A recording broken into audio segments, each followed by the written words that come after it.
Hey folks, I hope everybody's doing well. I want to make a short video as a way of encapsulating what we've done so far on the course and pointing a little bit ahead to what we're going to do going forward. Going forward in this class, I'm actually going to do these review videos periodically. I'm planning one reviewing some of the quiz questions and some of the answers and why they're the strongest answers, for example. So expect these periodically, and I'll usually, unlike the regular course videos, which are lodged in the modules in Canvas, I'll stick these into the announcements. It's a nice, clear, easy way to distinguish their purpose. They're just a quick 3 to 5 minute review, a few heads ups, some things to be mindful of going forward. So what I'm going to do today is just do a quick review of the background concepts on this course, and then their application to the material going forward. So there we go. So we have this division, and in lots of ways, as I was thinking about this more and more, this division to me into thinking about globalization vis-a-vis to markets, to states, and to culture, to me it's really obvious, and I was realizing, well, maybe folks could use a little bit of a review, maybe a little bit of further discussion to help clarify why this is really important. So my argument is basically that these three forms of globalization have systematically gone together. You can't really understand the one without the other. They're all interlocking. And historically, we see this over and over again. So, there we go. We started out with markets and the idea basically of classical liberal theory as an ideological revolution. And how this revolution then, sets off all these debates around the role of the market in society, around Malthusian reactions, division of labor reactions, and revolutionary reactions to the failures of markets. And the big point I was trying to kind of draw out for our purposes is that this is called a myth for a reason. And there's a reason why I italicized this word. I am sorry for my horrible drawing skills, but you get the idea. It's called a myth for a reason. Markets over and over again fail to function terribly well without centralizing states. So the history of the world economy and the history of markets can't really be told without talking about the state system. And this is the area that we're covering in Module 2 in this course, where basically we're working through some of the classic developments in the state system. And this idea over here, I want you to make note of right now, because we're going to come back to it in the module. The idea of infrastructural power is going to be really, really important. The kind of weird and complicated balance of power between states and markets in multiple areas of human life is going to be, let's say, one of the defining dramas of life over the last 200 or so years under conditions of globalization.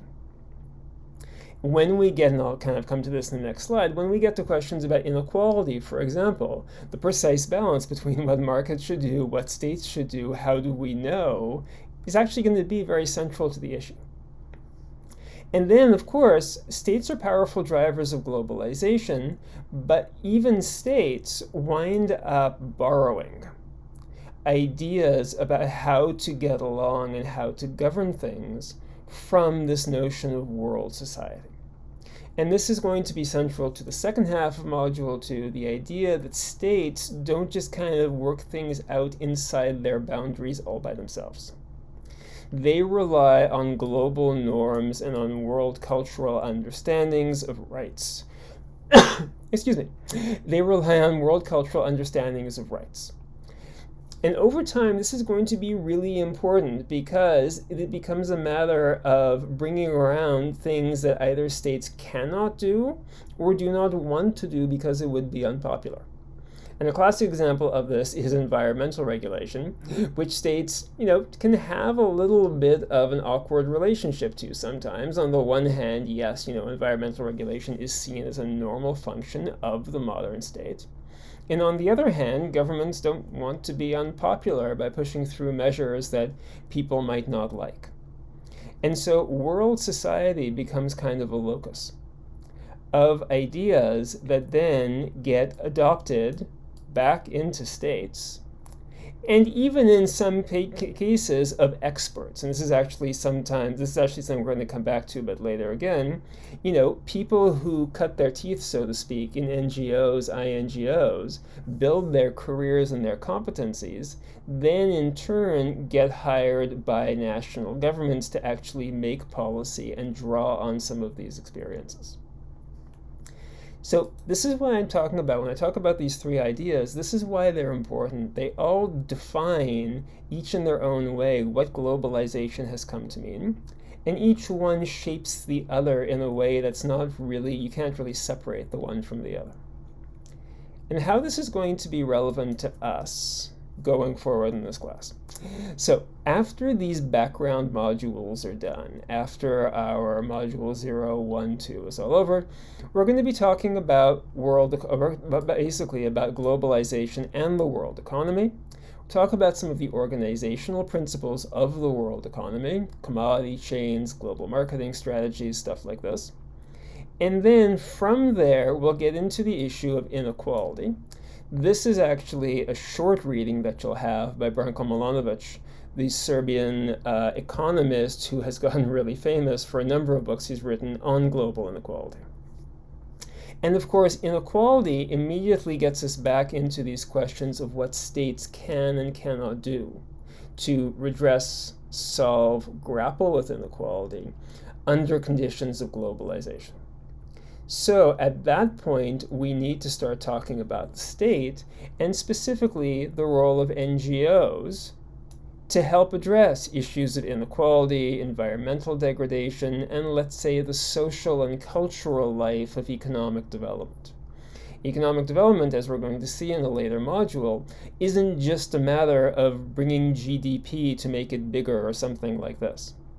It's a matter of, very often, of dealing with people's social and cultural needs and cultural demands, exactly the kinds of things that Polanyi was talking to us about way back when we read his text. And then, of course, the NGOs are relying on ideas of progress, rationality, modernity, and this gets us into issues of identity and difference towards the end of the class. Basically, the idea of globalization as a culture, of individualistic, rational, and modern ideas and norms, which gets expressed in pop culture, but also in how globalization impacts workplace and family life and the context of everyday life, is going to be really, really important. All of these, and this is kind of my argument for the course here, form an interlocking chain. And what we're doing in this course, in the course of not very many weeks ultimately, is unpacking the different elements of the chain to give you a little bit of a glimpse inside, give all of us a little bit of a glimpse inside, and let us more deeply understand what globalization actually means. The books over here are a few books that have really shaped my thinking on all of this, and so I like to share them with my students. Mary's book, Human Rights and Gender Violence, we were actually reading in Module 2, but just the first 6 pages.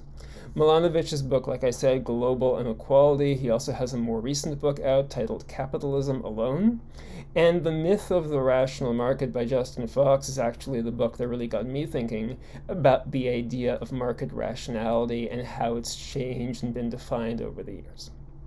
So, obviously not required reading. I'm not expecting anybody to go out and buy these. I thought they might be useful. I hope this little recap has been useful and has been helpful. As always, in the comment section under the announcements or as a reply to this announcement, feel free to raise any questions that I've discussed over here, and I'm happy to go into them further on Canvas throughout the week.